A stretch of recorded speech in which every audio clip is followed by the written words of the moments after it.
ऐसा रहस्यमय साधु जिसे ज्ञान प्राप्ति की इतनी चाह थी कि वो कैलाश पर्वत पर चढ़ गया। उसके जीवन का बस यही उद्देश्य था कि वो हर उस ज्ञान को प्राप्त कर ले जो हर मानव जीवन का मूल उद्देश्य होता है। इसलिए वो कैलाश पर्वत पर गया। लेकिन जैसे ही वो कैलाश पर्वत पर पहुंचा, वहाँ उसने जो दृश्य देखा उससे वह स्तब्ध रह गया। उसने वहाँ जो भी देखा, नीचे आके उसने सबको बताया कि इस पर्वत पर कोई न चढ़े तो अच्छा है, क्योंकि ऊपर जो है वो यह नहीं चाहता कि इस पर्वत पर ऊपर आए। तो आखिर कौन है वो साधु जो कैलाश पर्वत पर चढ़ा भी और नीचे भी आ गया? आखिर उसने कैलाश पर ऐसा क्या देखा? तो आइए जानते हैं आखिर कैलाश पर्वत से उतरने के बाद उस साधु का क्या हुआ। दोस्तों, ये बात करीबन 1000 साल पहले की है। कैलाश पर्वत पहले भी आज ही की तरह था, लेकिन तब से लेकर अब तक के इंसानों में जमीन आसमान का अंतर आ गया है। 1000 साल पहले तिब्बत की भूमि पर एक साधु हुआ जिसे मिलारेपा के नाम से जाना जाता है। एक दिन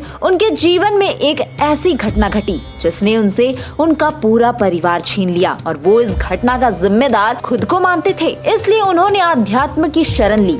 जब मिलारेपा अध्यात्म के रंग में रंगने के लिए गुरु की तलाश कर रहे थे, तब किसी ने उन्हें गुरु मारपा के बारे में बताया। तो वो गुरु मारपा की शरण में पहुंच गए। उन्होंने देखा कि मारपा खेत जोत रहे थे।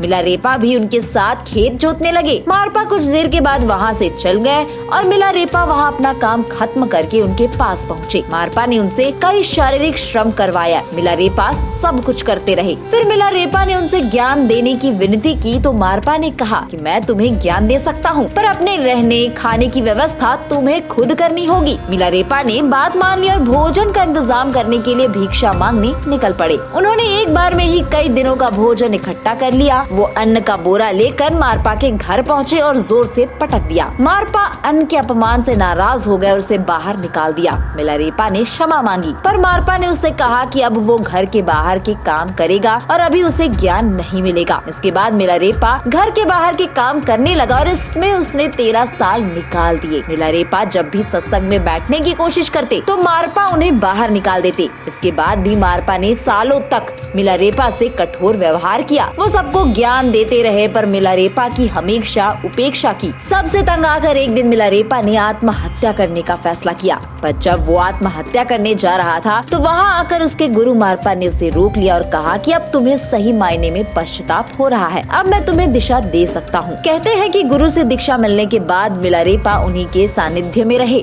एक बार मारपा ने कहा कि यदि तुम उस ज्ञान के आधार पर ध्यान नहीं लगा पाते हैं तो इसका अर्थ बस यही है कि तुम नरक में पुनर्जन्म लेने वाले हो। तब मारपा ने उन्हें कैलाश पर जाकर ध्यान लगाने की सलाह दी। दोस्तों, यही मिलारेपा के जीवन का टर्निंग पॉइंट साबित हुआ, जिसने उन्हें पूरे विश्व में विख्यात कर दिया। मिलारेपा के साथ कुछ अनुयायी भी कैलाश पर पहुँचे। वे मानसरोवर झील पर कुछ समय के लिए रुके, जिसके बाद उन्होंने कैलाश की चढ़ाई की। जहाँ पहुँचते ही उनका सामना एक दिव्य रोशनी से हुआ। मिलारेपा ने उस दिव्य रोशनी को प्रणाम किया और वो रोशनी उनके शरीर में प्रवेश कर गई। ऐतिहासिक रूप से वो इस संसार के एकमात्र ऐसे व्यक्ति हैं जो कैलाश पर पहुँचे। वहाँ उन्होंने कई सालों तक तपस्या की। मिलारेपा ने नीचे आकर बताया कि ऊपर ऐसी शक्ति मौजूद है जिससे तंग ना किया जाए तो ही अच्छा है। वो शक्ति बिल्कुल नहीं चाहती कि कोई ऊपर जाए।